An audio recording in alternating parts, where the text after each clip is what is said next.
Late afternoon at Mercy Heights Medical Center. Sunlight poured through the towering glass panels, casting long shadows on the polished floor.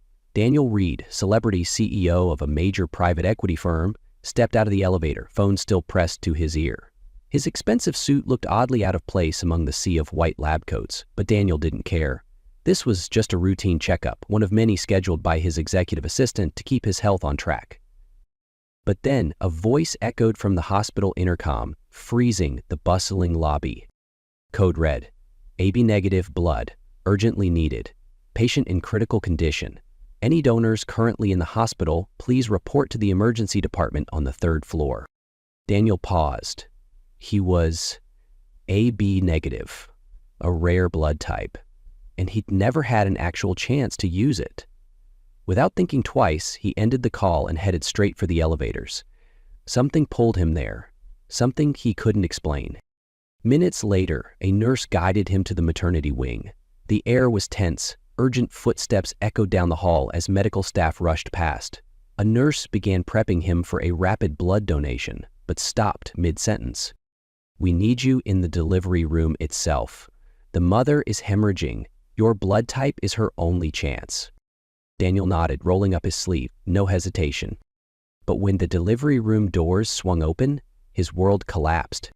Amara Cole, the woman writhing in pain on the birthing table, sweat and tears streaking her face, was the same woman he had once loved and walked away from without a single explanation.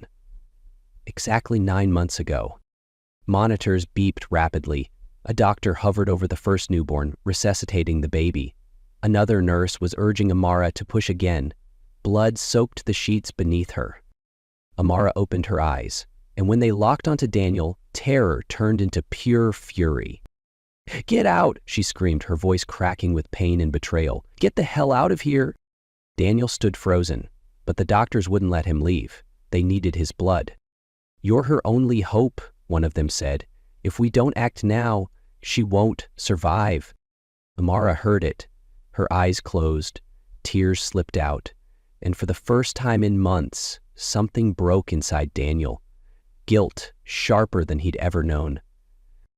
One of the babies cried. The doors shut behind him, and all Daniel was left with was the echo of Amara's scream, and the first cry of children he didn't even know were his. 9 months ago, New York was entering one of its gentlest autumns in years. Leaves floated down onto the brownstone steps of Brooklyn, where a charity fundraiser for public schools was in full swing. Inside the brightly lit hall, among expensive tuxedos and elegant gowns, Amara Cole was carefully balancing a tray of hors d'oeuvres. She didn't belong here, and she knew it.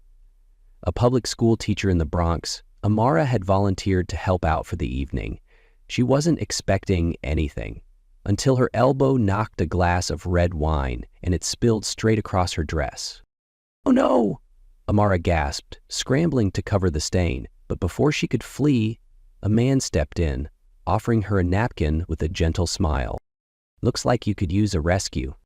It was Daniel Reed. Sharp eyes, well-kept hair, and a calm presence that was both disarming and magnetic. He didn't smile with arrogance like most wealthy men she'd met.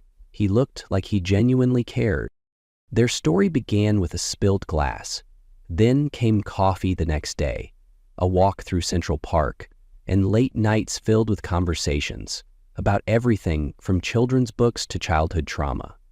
Daniel told her his father had left when he was 5. Amara shared stories of her mother working 2 jobs to raise 2 daughters on her own. 2 different worlds, but they understood each other. Daniel hadn't laughed so much in years, and Amara, for the first time in a long while, allowed herself to dream about a man who could be a husband, maybe even a father. Everything unfolded naturally, no labels, no declarations of love, but the intimacy between them felt inevitable. Until Amara found out she was pregnant. Her hands trembled as she held the test. Tears welled in her eyes, not from fear, but from a fragile hope that maybe this could be their new beginning. That night, she went to Daniel's penthouse. He had just returned from a business trip in Miami, tired and reserved as always. Amara wrapped her arms around him and whispered, "I have something to tell you." He nodded, expression unreadable.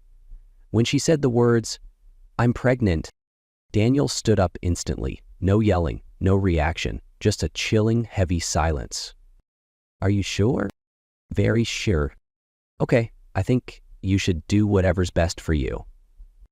No concern, no offer of support, just cold detachment. Then he disappeared into his bedroom, leaving Amara frozen on the couch. The next day she texted. No reply. She called, no one answered.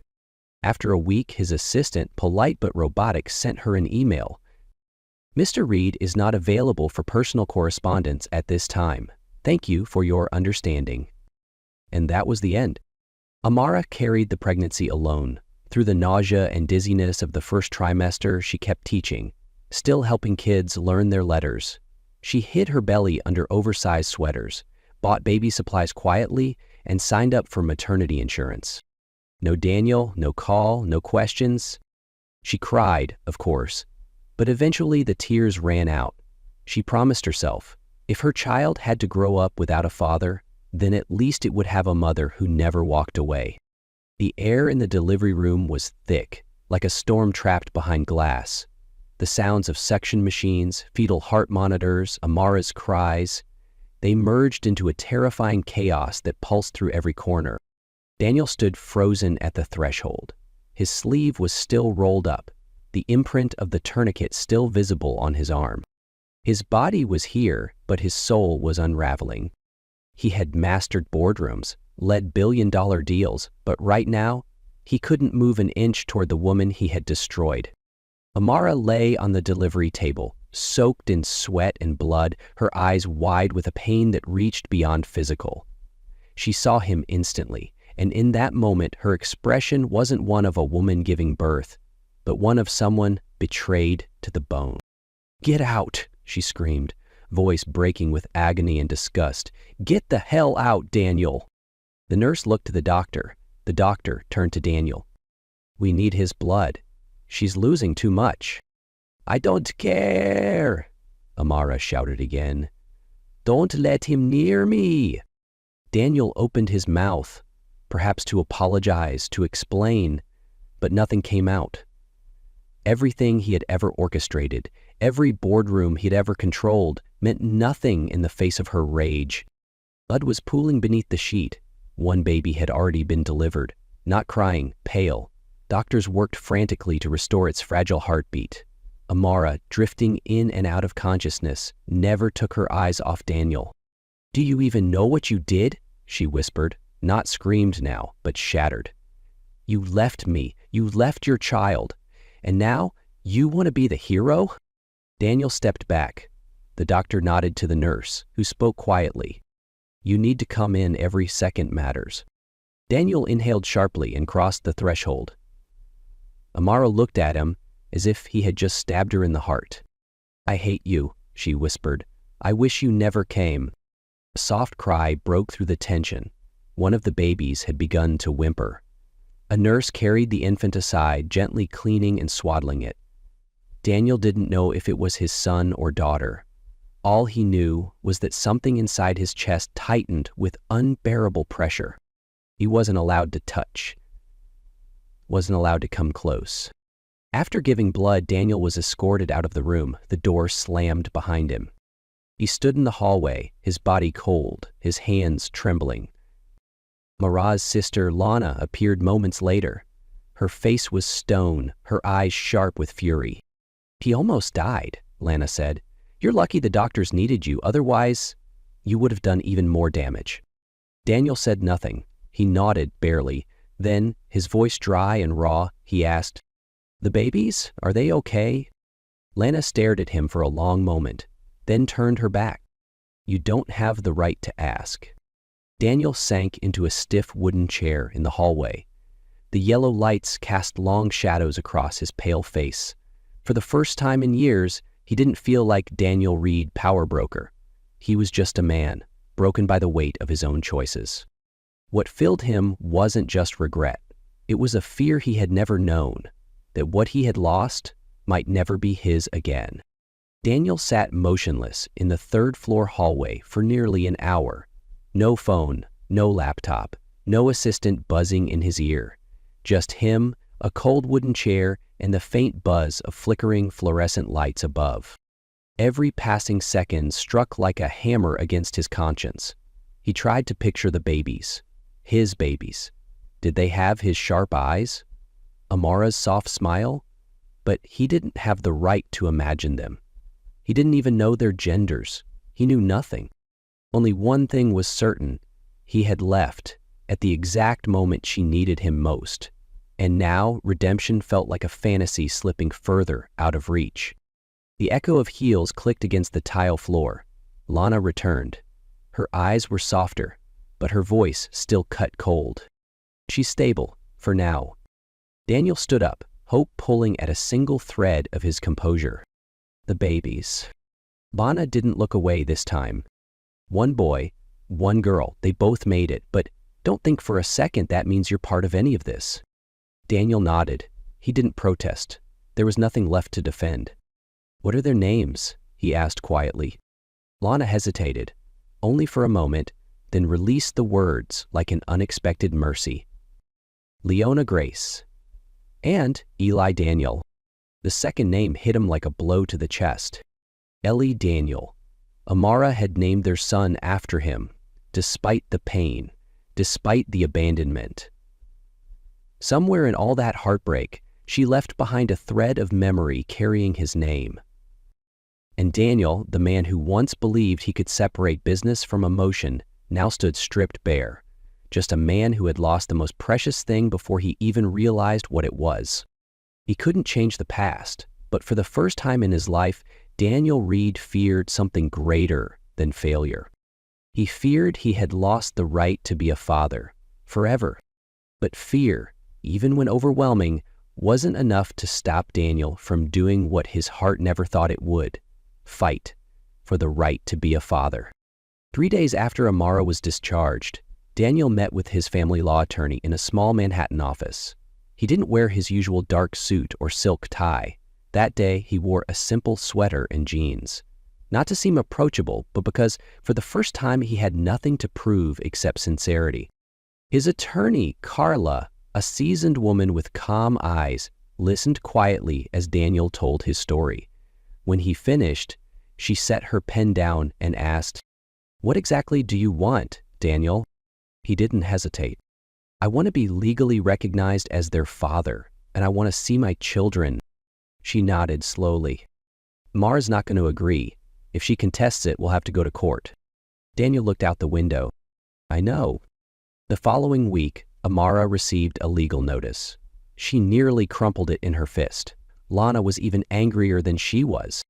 "He wants father's rights? He gave that up the moment he left you." Amara didn't respond. She didn't cry. She just went quiet.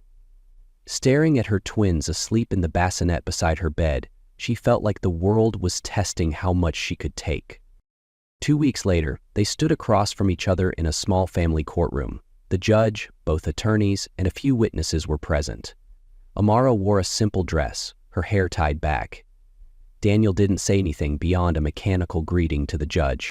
The hearing began. Carla argued that Daniel was the biological father and had a legal right to acknowledgement. Mara's lawyer, Kevin, a representative from a legal aid group, replied, "Being a biological father doesn't make you a real father. He was absent the entire pregnancy, offered no support, and only showed up at the birth by coincidence." Carla countered, "He donated blood and saved the mother's life. He's here now and ready to take responsibility." Amara was asked to speak. She stood, voice trembling but gaze steady. "I don't deny he's the biological father, but fatherhood isn't DNA. It's presence, and he wasn't there." The room fell silent. The judge issued a temporary ruling. Daniel would be allowed weekly supervised visits on Saturdays at a family center. No outdoor trips, no overnight stays. All interactions would be monitored and recorded. Daniel didn't argue, he just nodded. Amara said nothing more either, but her eye still held the fracture, the wound that hadn't begun to close. The first visit took place in a small center in Queens. Daniel arrived 15 minutes early. He sat in the playroom with two stuffed bears, palms sweating. When Amara walked in holding the twins, his heart stopped. Leona was asleep in her arms. Eli looked around with wide, dark eyes. Daniel didn't reach for them. He didn't dare. But then Eli shifted, reaching toward Daniel not from memory, just instinct, and when those tiny fingers closed around his, Daniel felt his throat tighten. He had signed million-dollar deals without blinking, but a single touch from his son made him want to cry. Amara said nothing, but for the first time in months, she looked at him not with rage, but with the eyes of someone asking, could this man still make something right? But Daniel knew better than anyone. Supervised visits didn't make him a father. If he truly wanted to change, not just on paper, but in the hearts of the two children and the woman he once left, he would have to start with the man in the mirror. Saturday visits with the twins became Daniel's new heartbeat. He counted the days, the hours, for those brief moments with Leona and Eli. But deep down he knew, a few hours a week wasn't enough, not to be a father, and certainly not enough to repair what he had broken.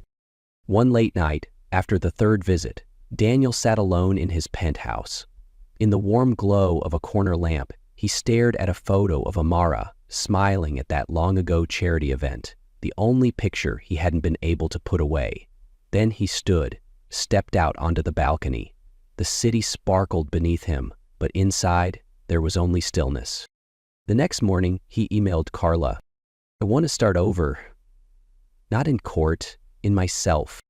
Carla didn't ask questions. A week later, Daniel began volunteering at the Harlem Youth Development Center, a place for kids from low-income families.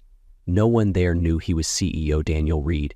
Here, he was just Uncle Dan, the man who folded paper airplanes, told terrible jokes, and listened to children with his full heart. He mopped floors, he spoon-fed toddlers, he listened as kids spoke of fears, dreams, and parents they'd never known. And there, Daniel finally understood. Fatherhood wasn't about court filings or weekly appearances. Fatherhood was about showing up, especially when no one asked you to. A month later, Amara found out by chance. She visited the center during her lunch break. From outside the window, she saw Daniel kneeling to tie a little boy's shoelaces. He didn't know she was there. She watched for a few minutes, then walked away. Her heart wasn't soft yet, but it wasn't burning with fury anymore. For the first time in a long time, she thought. Maybe he wasn't doing this to prove something. Maybe he was doing it because it was right. Daniel didn't ask for forgiveness. He didn't expect acceptance. But in silence, in small daily acts, he stitched together something he hadn't dared to name. Not hope, not yet. Just the chance to be seen again. That night, it poured. A sudden summer storm swept over New York, flooding the streets and shaking old buildings with thunder that cracked like bone. Amara was nursing Leona while Eli slept beside her. Her tiny third-floor apartment in a Brooklyn walk-up still felt like home, but when it rained hard, the roof leaked. She placed a bowl under the drip like always. She didn't complain. She simply endured. Until enduring wasn't enough. A sudden pop came from the kitchen outlet, a flash of sparks, then smoke curled up the wall. Flames caught the curtain in seconds. Amara screamed. Leona in her arms, Eli crying now, no time to think. She clutched both children and ran. By the time she made it to the first floor, the stairwell above was already glowing red. Leona arrived first at the hospital. The second person was Daniel. He nearly burst into the ER after hearing the news from Lana. His shirt was soaked, and when he saw Amara sitting on a bench, face smudged with soot, arms around the twins, he didn't say a word. He just sat beside her. No, are you okay? No, I'll handle everything. He was just there. After a while, Amara spoke, her eyes fixed on the floor. It's all gone, Daniel nodded. I know. I don't have a home. I don't have anything. You have them. And you're still here. She turned to him, eyes red but not from anger this time, just exhaustion. "You didn't have to come." He was quiet for a long time. "But I needed to stay." Days later, the city placed Amara and the twins in temporary housing. Daniel didn't push. He didn't hover. But each day he brought small things: diapers, wipes, a pot of porridge he'd somehow cooked himself. At first, Amara left it untouched. Then, she ate. And when Eli spiked a low fever, it was Daniel who sat up all night with a thermometer, while Amara finally got a full night's sleep for the first time in months. The following week, Amara stood by the window, watching Daniel on the floor with Leona. He was making a sock puppet, terrible at it. But Leona giggled wildly. Eli crawled over, grabbing his sleeve. She held a mug of tea. Her hands weren't shaking anymore. Maybe he really had changed, not completely, but enough that she didn't feel afraid when she looked at him anymore. She stepped out of the kitchen, placed her mug on the table. Daniel looked up, surprised, but Amara simply said, "Lemsa," softly but firmly. "You can stay a bit longer, if you want." And for the first time in almost a year, Daniel felt that this tiny, imperfect space was warmer than any penthouse he had ever owned. 2 months after the fire, Daniel received a notice from the court. The supervision order for his visits had been lifted. The judge acknowledged his consistent behavior, clear commitment, and active participation. But Daniel didn't celebrate. He didn't call anyone. He just sent a quiet message to Amara. "May I visit the kids this Sunday?" No emoji, no explanation, no pressure. To his surprise, Amara replied with a single word: "Okay." That Sunday, Daniel arrived with 2 bags of cookies he'd baked himself. They tasted a little salty because he'd mixed up the sugar. Leona spit the first one out and burst into laughter. Eli ate 3 and had Daniel worrying all afternoon that he might get a stomachache. No more family centers, no observers. Just an ordinary afternoon in a tiny apartment where children's laughter floated in the air, carried on the scent of warm tea and fading daylight. Daniel did puzzles with Eli, read books to Leona. He wasn't trying to be the perfect father anymore. He was just there. He didn't offer wise words, didn't try to teach life lessons, didn't talk about big things. He let the kids just need him. Later that evening, Amara was nursing Leona while Eli napped in Daniel's lap. The room fell quiet. Daniel gently brushed his son's hair and whispered, "Daddy's here." No one asked him to say it. No one needed him to, but for the first time, he believed it. Marae turned. Something in her eyes had softened, not forgiveness, but recognition. "That boy believes in you," she said softly. Daniel smiled and replied, "They're helping me believe in myself." Before leaving, he paused and asked, "Next week, may I take them to the park?" Amara thought for a few seconds, then nodded. "Bring the wipes." Daniel laughed. "I've learned to get the right kind." And just like that, not through grand gestures or perfect words, but through quiet, consistent presence, Daniel had begun becoming a father. 3 months after unsupervised visits became the norm, Daniel received an offer, a senior executive role at his firm's new Singapore branch, a rare opportunity to restructure their entire Asia investment portfolio. Once upon a time, he would have accepted in a heartbeat, no hesitation. But now, he paused. He had once had everything: reputation, power, wealth, but what he had just begun to hold after all his mistakes was the only thing that made him feel truly alive: being a father. Daniel met Amara at the park, where he took Leona and Eli every week. The kids were playing on the slide. Daniel sat beside Amara on the bench. "I've been offered a position in Singapore," he said, straight to the point. Amara looked up. Not surprised. She had always known a moment like this would come. For how long? 3 years, maybe more. "And are you planning to go?" Daniel didn't answer right away. "You lost them once," Amara said slowly. "You can't say you want to be a father and disappear again." Daniel looked at his son tugging at his giggling sister by the slide. "I don't want to go," he said quietly. Then, after a pause, For once, I want to choose something that doesn't come with a bonus. 3 days later, Daniel sent the firm an email declining the offer. No long explanation, just one line. Family matters more. A week later, when Amara came to pick up the twins after a group play session, she was met with a surprise. Daniel standing at the front desk, wearing a name badge that read, Official Volunteer Family Support Program.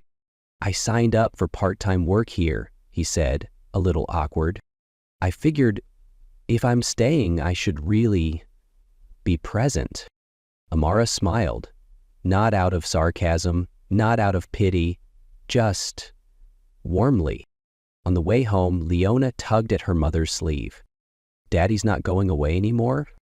Amara knelt, hugging her close. Oh, sweetheart, he chose to stay. Choosing to stay wasn't the end of something for Daniel. It was the first time he didn't run. That autumn, golden leaves blanketed the paths of the park where Daniel often took Leona and Eli on weekends. But this time, Amara came too. She no longer stood from a distance. She sat on the bench, sometimes smiling when Leona fell and picked herself up, or when Eli clung to Daniel's leg asking to be carried. It wasn't a cautious glance anymore. It was presence. Daniel noticed. He didn't name it, but every nod, every time Amara handed him the diaper bag without hesitation, it all felt like silent forgiveness, unspoken but deeply real. One afternoon, after the twins had fallen asleep in their stroller, Daniel and Amara sat on a park bench. Leaves drifted around their feet. I never thought we'd get here, Amara said softly. Daniel didn't ask, get where? He understood. Neither did I. Silence followed. Then Amara turned to him, her eyes for the first time open without defense. I don't forgive everything you did, but I'm not letting it run my life anymore. Daniel nodded. I don't need you to forget, just to know.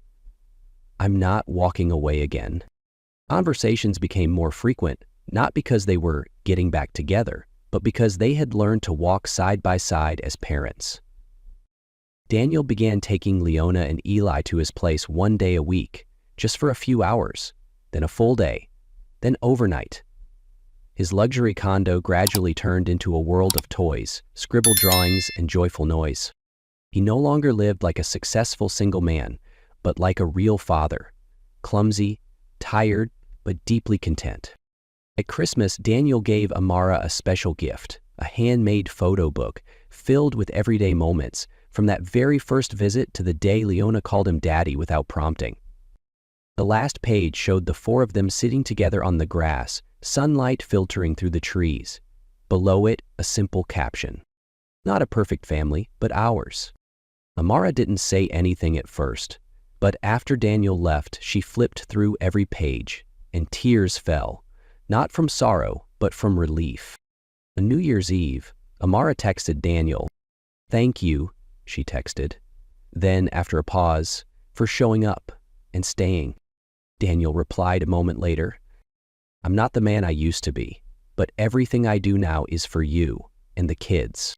And so, after the storms, through all the breaking and mending, they didn't need to say I love you to begin again. Because sometimes, love isn't about returning. It's about walking forward together in a new way.